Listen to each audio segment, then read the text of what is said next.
From Daily Forex, this is Chris taking a look at the dollar Mexican peso, and you can see that the market has certainly shown pretty significant negativity over the last couple of days, but at this point, I think what we're going to continue to see is this trend line act as a market influencer, if you will. So, that being the case, I think what we're probably more than likely going to see over the next 24 hours might be a bounce, especially if we get more of a risk-off move.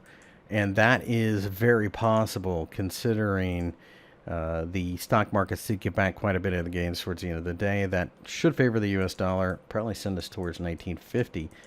The alternate scenario, if we break down below and the 19 pesos level, we could go down to 1870 rather quickly. That would be in a big risk-on move, so pay attention to assets in general.